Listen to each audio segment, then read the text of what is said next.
Assalamualaikum dan selamat pagi. Saya Zira Zamri dan ini Berita Pagi edisi 23 Januari. 213 pusat penilaian COVID-19 CAC ditubuhkan Kementerian Kesihatan di seluruh negara bagi mengendalikan penilaian pesakit COVID-19 yang menjalani rawatan di rumah. Kenyataan Menteri Kesihatan Datuk Seri Dr. Adham Baba menyebut CAC berkenaan akan mengklasifikasikan tahap pesakit COVID-19 untuk menentukan pengurusan pesakit termasuk kelulusan rawatan di rumah. Pusat itu juga berperanan mengenal pasti pesakit yang sesuai dipantau di rumah. Pasukan CAC juga bertanggungjawab mengenal pasti pesakit yang memerlukan rujukan ke pusat kuarantin dan rawatan COVID-19, PKRC atau hospital, iaitu pesakit kategori 1 dan 2 yang tidak sesuai untuk ditempatkan serta dipantau dari rumah. Dan CAC ini juga berfungsi menyelaras rujukan dan klinik kesihatan ke PKRC atau ke hospital. 3,631 kes baharu direkodkan semalam menjadikan jumlah kumulatif kes positif 176,180 dengan jumlah kes aktif 42,814. 18 kematian turut dilaporkan menjadikan jumlahnya kini 660 orang. 12 kluster baharu juga dikenapasti semalam melibatkan Johor, Selangor, Sabah, Pahang, Melaka, Labuan dan Kuala Lumpur. Ketua Pengarah Kesihatan Tan Sri Dr. Nur Hisham Abdullah berkata ia meliputi 7 kluster tempat kerja, 2 kluster komuniti, 2 kluster kumpulan berisiko dan 1 kluster tahanan. Kluster tempat kerja melibatkan 3 kluster di Johor iaitu kluster Jalan Indah Gemilang, kluster Jalan Perwira dan kluster Selasih Perindu. Masing-masing 1 kluster baharu di tempat kerja iaitu kluster Jalan Sungai Candong di Selangor, kluster Jalan Benua di Labuan, kluster Ladang Desa Jeroko di Sabah dan kluster Kampung Paya Siput di Pahang. Bagi kluster baharu komuniti, ia melibatkan kluster Serkam Tengah di Melaka dan kluster Tanjung Lumpur di Pahang. Terdapat 1 kluster baharu tahanan iaitu kluster Tembok Renggam di Johor. 2 lagi kluster baharu melibatkan kluster kumpulan berisiko iaitu kluster Putra 7 di Putrajaya dan Selangor serta kluster Jalan Skudai di Johor. Jumlah kluster aktif setakat ini adalah sebanyak 335 kluster. 3,739 pekerja warga asing disahkan positif COVID-19, manakala 186,690 lagi negatif. Kesemua mereka merupakan 190,429 pekerja warga asing yang telah menjalani ujian saringan COVID-19 melibatkan 7,198 majikan. Kenyataan Menteri Kanan Pertahanan Datuk Seri Ismail Sabri Yaakob memaklumkan kerajaan telah mengarahkan semua pekerja warga asing khususnya di Selangor, Negeri Sembilan, Pulau Pinang, Sabah, Wilayah Persekutuan Kuala Lumpur dan Labuan menjalani ujian saringan COVID-19. Sehingga kini 852 klinik telah terlibat dengan program saringan ini dan kos ujian saringan ditanggung oleh majikan masing-masing. Kenyataan sama turut memaklumkan 660 individu ditahan atas kesalahan ingkar SOP. 621 individu di kompaun manakala 39 yang lain direman. Kesalahan direkodkan masing-masing tidak memakai pelitup muka 228, gagal menyediakan peralatan merekod butiran pelanggan 121, tiada penjarakan fizikal 96, rentas daerah atau negeri tanpa kebenaran 54, premis beroperasi lebih masa atau tanpa kebenaran 63 dan lain-lain 98. Lanjutan waktu operasi sehingga 10 malam jelas mengurangkan bebanan ditanggung pengusaha premis makanan. Presiden Persekutuan Majikan-Majikan Malaysia MEF, Datuk Dr. Syed Hussein Syed Husman melalui kenyataan media berkata ia sekaligus membantu menampung kos operasi perniagaan pengendali yang terkesan akibat penularan wabak COVID-19. Pemilik premis menyambut baik dan menzahirkan ucapan terima kasih kepada kerajaan yang dapat meimbangi antara menyelamatkan nyawa dan juga kelangsungan ekonomi. Seiring dengan itu, Datuk Dr. Syed Hussein turut mengingatkan para majikan untuk mematuhi prosedur operasi standard SOP yang ditetapkan. Sebagai majikan yang bertanggungjawab, mereka menggalas tugas penting bagi memastikan bahawa pekerja dan pelanggan selamat daripada ancaman COVID-19. Di Melaka, rata-rata pengusaha premis makanan berharap kelonggaran waktu operasi sehingga pukul 10 malam kekal berterusan bagi memudahkan mereka menjalankan perniagaan. Kelonggaran waktu operasi memberi peluang pengusaha premis makanan menambah pendapatan sepanjang tempoh Perintah Kawalan Pergerakan PKP yang disambung sehingga 4 Februari depan. Kelonggaran itu juga dapat memudahkan individu yang pulang lewat bekerja untuk membeli makanan. Pada pandangan saya ada kebaikannya lah. Mana sebelum ni sampai pukul 8. Jadi kebanyakannya customer kadang sampai pukul 7 pun dah tak ada orang. So macam bila pada saya kalau pukul 10 tu maknanya dia akan masa panjang lah. Tapi maknanya kita kalau boleh biar ada customer lah. Mana kalau boleh macam pihak mall pun dia buka sampai pukul 10. Jadi kita ada juga pendapatan tambahan lagi lah. Tempat saya Alhamdulillah kerana nambah sampai pukul 10 sebab mungkin dalam waktu kerja diorang balik pukul 6, diorang akan ada luang masa lagi 3 jam untuk sampai pukul 10 untuk beli barang, untuk beli makan, untuk makan malam.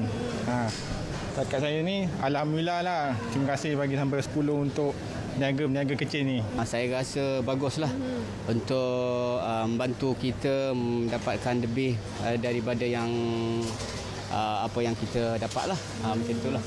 Kalau katakan daripada pukul 10 pagi sampai 7 ada kurang lah. Kurang pendapatan lah. Tapi kalau dah kerajaan disyorkan untuk buka sampai 10 malam, insya-Allah akan membantu kita untuk mendapat dapatan yang lebih baik lah. Mereka ditemui RTM Melaka di Air Keroh.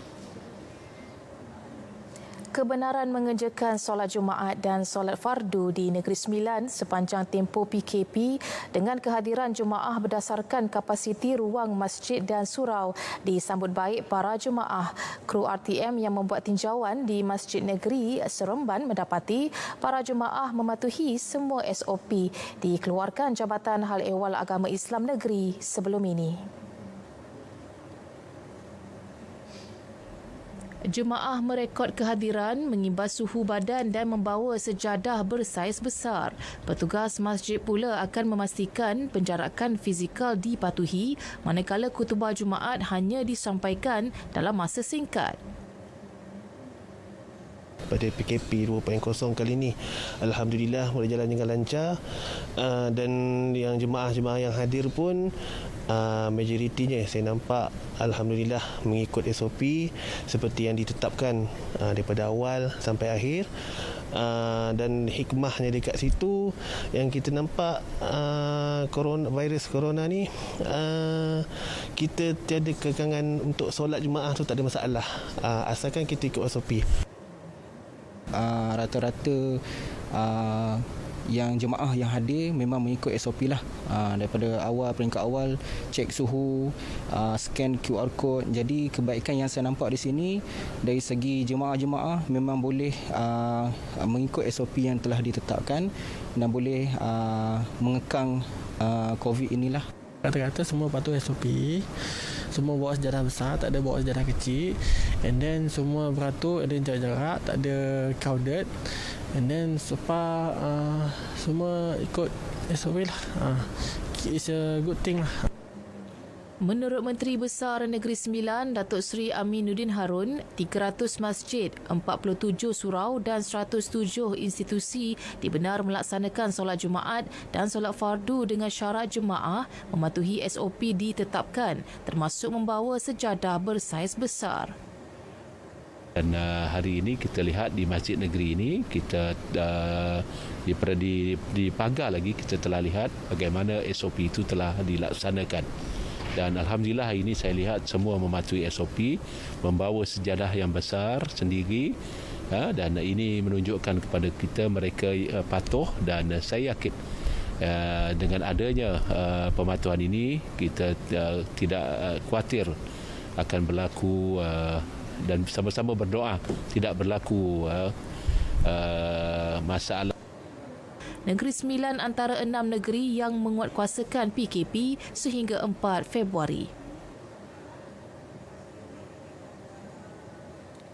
Mawib Labuan menyerahkan 200 bakul makanan kepada Jawatankuasa Pengurusan Bencana Daerah JPBD Labuan untuk diagihkan kepada mereka yang terkesan akibat penularan pandemik. Pengurusnya Mat Fazil Masaad berkata bantuan tersebut membabitkan peruntukan zakat berjumlah RM10,000. Kit makanan ini kita sasarkan kepada golongan yang terjejas sepanjang tempoh PKP ini yang terkesan dari segi pendapatan. Sementara itu, Pengerusi JPBD Labuan Ridwan Muhammad Ismail memberitahu bantuan berkenaan akan diagihkan pihak Jabatan Kebajikan Masyarakat. Saya juga menyeru bagi pihak pengurusan bencana daerah Lusuan Labuan supaya kalau sekiranya ada lagi penyumbang-penyumbang yang ingin menyumbangkan kit bantuan makanan ataupun apa juga berbentuk kewangan dan sebagainya, perlulah melalui Jawatankuasa Bencana Daerah. Ini adalah selari ataupun selaras dengan SOP dalam PKP 2.0 itu sendiri. 628 bantuan bakul makanan telah disalurkan sejak PKP 2.0 dilaksana. Peranan dan tugas Jabatan Hal Ehwal Veteran JHEV berjalan seperti biasa meskipun proklamasi darurat telah diisytiharkan yang di-Pertuan Agong. Peranan dan tugas tersebut termasuk penyaluran bantuan kebajikan, pengurusan faedah persaraan dan perubatan serta segala bentuk urusan berkaitan hal ehwal veteran ATM.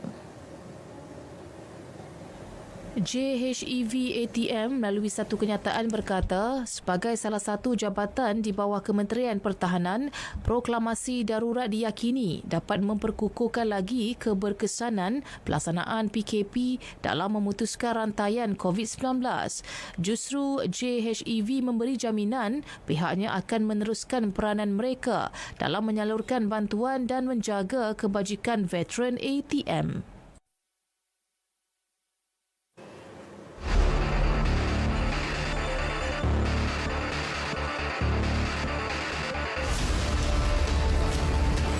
Parlimen dan Dewan Undangan Negeri tidak akan bersidang sehingga suatu masa yang ditetapkan oleh Yang di-Pertuan Agong. Sepanjang tempoh darurat berkuat kuasa, pilihan raya umum, pilihan raya negeri dan pilihan raya kecil tidak akan diadakan. Saya memberikan amaran keras sesiapa yang cuba mengganggu gugat usaha kerajaan untuk mengurus pandemik COVID-19 dan ekonomi negara akan diambil tindakan tegas demi kesejahteraan rakyat dan keselamatan negara.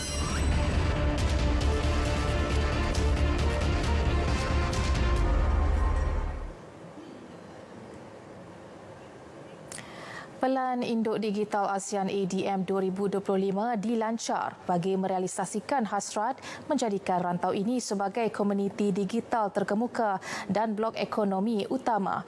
Menteri Komunikasi dan Multimedia Datuk Saifuddin Abdullah berkata pelaksanaannya bakal dipacu oleh ekosistem, teknologi dan perkhidmatan digital yang transformatif serta selamat.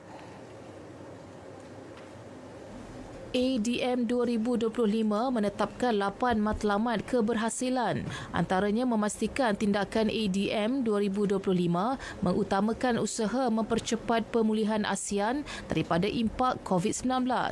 Juga meningkatkan kualiti dan liputan infrastruktur jalur lebar mudah alih dan tetap. Pada masa sama menyediakan pasaran kompetitif dan mampan untuk pembekalan perkhidmatan digital.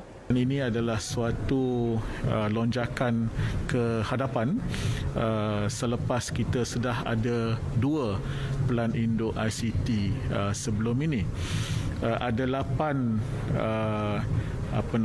keberhasilan utama yang ingin dicapai, tetapi kalau nak diringkaskan ke dalam 3 komponen, maka komponen itu ialah pertama kesaling hubungan, yang kedua ialah pembangunan kapasiti dalam pelbagai bidang, termasuklah pendidikan, sosial dan juga e-dagang, dan yang ketiga ialah tentang keselamatan cyber.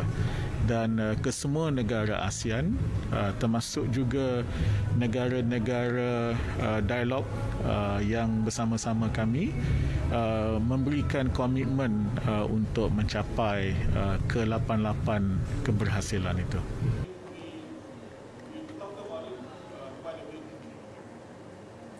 Sementara itu, RTM bakal mewujudkan satu lagi saluran khas TV pendidikan untuk memastikan sistem pengajaran dan pembelajaran di rumah PDPR lebih efisien sepanjang tempoh PKP dan pasca COVID-19.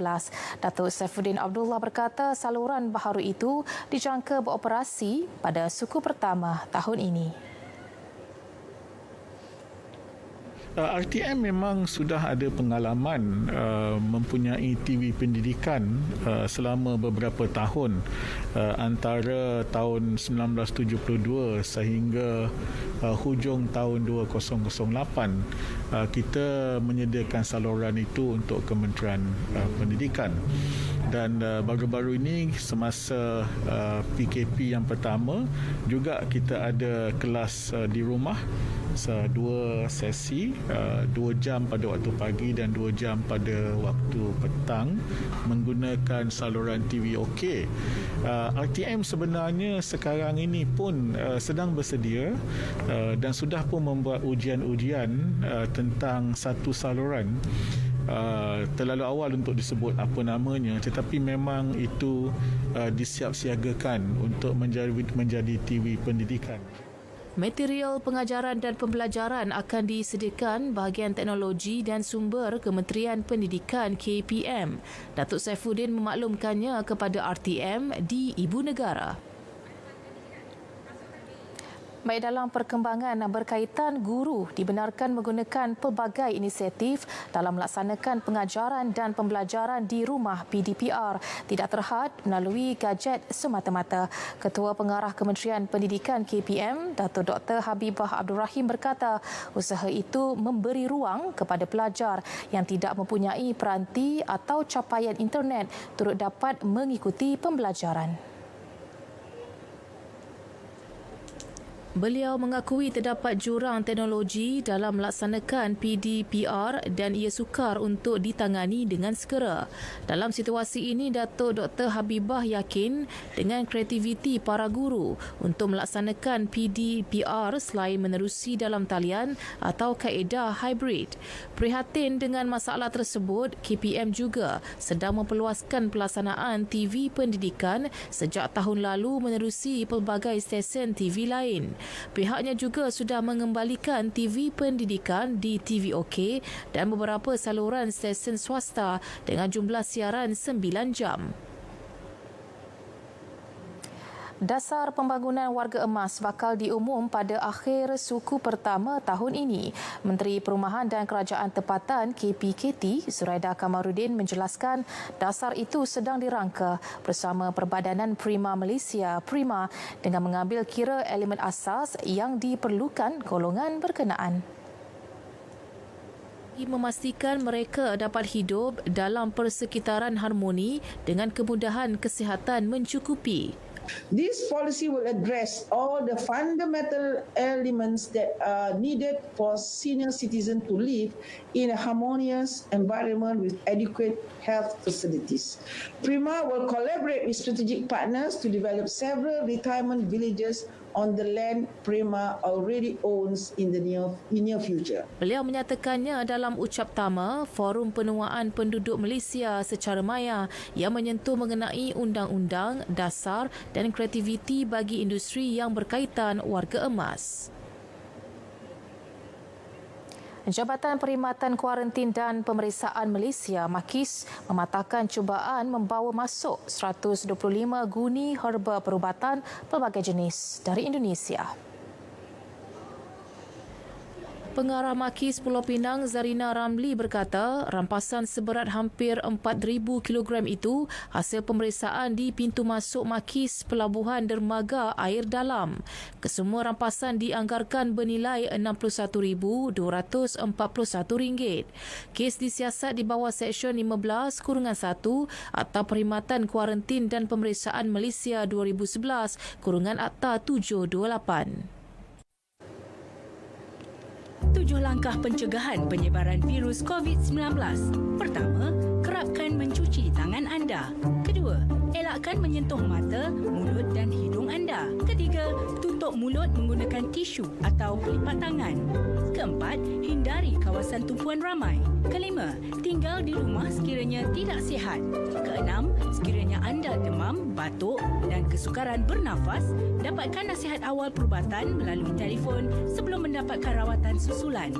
Ketujuh, sentiasa peka kepada maklumat terkini daripada WHO.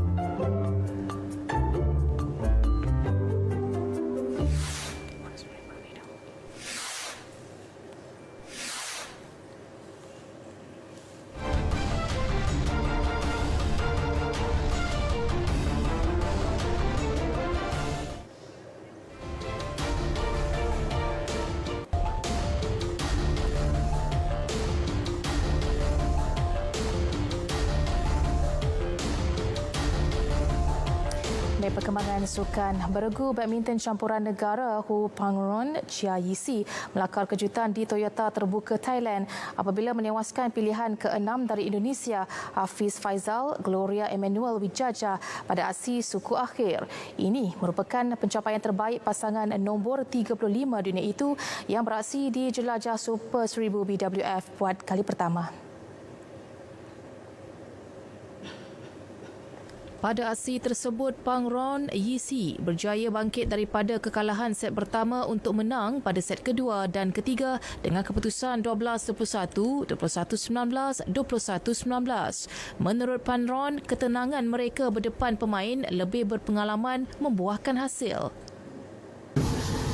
Actually, there's no secret, no much secret, but just to keep ourselves calm and then keep motivating each other and then just do our best and go all out. That's all. Yeah. Sebelum ini, pencapaian terbaik pasangan muda negara itu ialah mara ke separuh akhir di kejohanan bertaraf Super 300 terbuka Macau pada 2018 dan 2019. Mereka dijadual berdepan beregu Korea Selatan Seo Seong-jae, Jae Yoo-jung pada saingan separuh akhir. Bagaimanapun, kejayaan Pangron Yisi itu gagal diikuti pasangan profesional negara Chan Pen-sun Go Liu Ying selepas pilihan kelima itu tewas kepada beregu India dalam 3 set. Beregu wanita negara Vivian Hu Yap Cheng Wen turut gagal ke separuh akhir setelah tumpah straight set 21-13, 21-16 kepada pilihan ketiga kejohanan Lee Soo-hee Shin Seung-chan dari Korea Selatan. 19 orang pengadil dari Malaysia telah dipilih oleh panel pengadil antarabangsa Persekutuan Bola Sepak Antarabangsa FIFA untuk didaftarkan sebagai pengadil FIFA bagi tahun 2021. Berita gembira itu diumumkan Persatuan Bola Sepak Malaysia FAM melalui satu kenyataan media melibatkan 5 orang pengadil, 9 orang penolong pengadil termasuk seorang wanita, 3 orang pengadil futsal dan 2 orang pengadil bola sepak pantai. Pengadil berpengalaman Muhammad Amirul Izwan Yaakob yang juga pengadil FIFA sejak 2012 antara yang terpilih bagi kategori pengadil di samping Muhammad Nazbi Nasaruddin, Suhaizi Syukri, Razlan Jofri Ali dan Tuan Muhammad Yassin, Tuan Muhammad Hanafiah. Muhammad Yusri Muhammad, Muhammad Muazziz Zainal Abidin, Muhammad Syahrin Cik Omar antara 9 individu yang terpilih bagi kategori penolong pengadil. Turut tersenarai seorang penolong pengadil wanita Nur Akmal Anwar. Kategori pengadil futsal diisi Helde Idan, Muhammad Rizwan Rozali dan Muhammad Nur Afendi Nur Hayalan, manakala Suhaimi Mat Hassan dan Wan Muhammad Tarmizi Wan Ibrahim bagi pengadil bola sepak pantai. Sementara itu, Muhammad Amirul Izwan turut ditauliahkan untuk dilantik sebagai Video Match Official VMO, manakala Muhammad Yusri telah memperoleh tauliah sebagai penolong pengadil bagi perlawanan yang melibatkan video bantuan pengadil VAR. Kelab Kementerian Belia dan Sukan KBS serta Majlis Sukan Negara MSN ambil inisiatif menyampaikan sumbangan makanan kepada petugas Barisan Hadapan Polis Diraja Malaysia PDRM. Cetusan idea Menteri Belia dan Sukan Datuk Seri Rizal Marikan Naina Marikan bagi menghargai peranan dimainkan anggota Barisan Hadapan khususnya PDRM dalam mengawal penularan wabak COVID-19. Diwakili Ketua Setiausaha KBS, Dato' M. Nur Azman Taib menyerahkan sumbangan berkenaan kepada Ketua Polis Daerah Putrajaya ACP Muhammad Fazil Ali di perkarangan Ibu Pejabat Daerah IPD Putrajaya. Sumbangan makanan untuk sarapan pagi, tengah hari dan malam disediakan kepada petugas Barisan Hadapan PDRM di seluruh Putrajaya. Ini termasuk anggota yang terlibat dalam Sekatan Jalan Raya SJR dan pasukan penguat kuasa PDRM. Datuk Seri Rizal Marikan turut menyeru seluruh rakyat agar mematuhi prosedur operasi standard SOP yang ditetapkan MKN bagi pelaksanaan Perintah Kawalan Pergerakan PKP 2.0 dalam usaha melandaikan lekuk penularan COVID-19.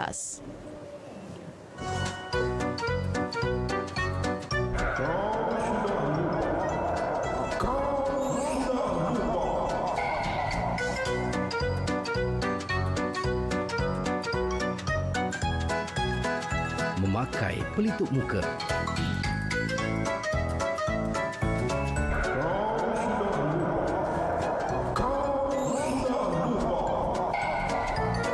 Amalkan penjarakan fizikal di mana-mana sahaja.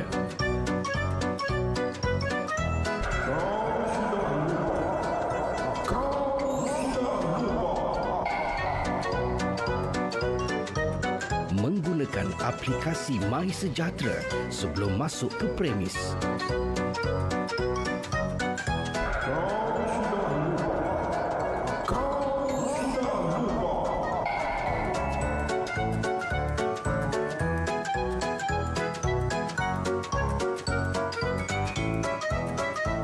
Gunakan pensanitasi tangan.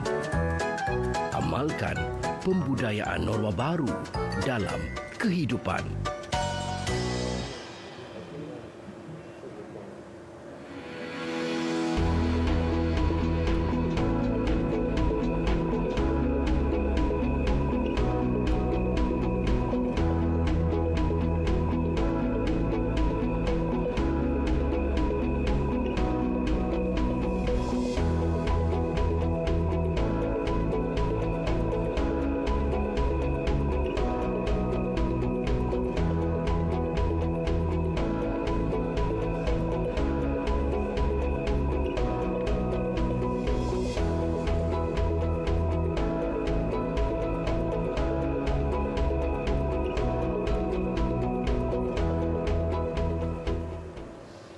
Ya, saudara, berita pagi berakhir di sini. Ingat, kita masih belum menang. Sama-sama kita mengekang penularan COVID-19. Amalkan mengimbas aplikasi MySejahtera di mana saja anda berada. Saya Zara Zamri. Assalamualaikum. Salam hormat.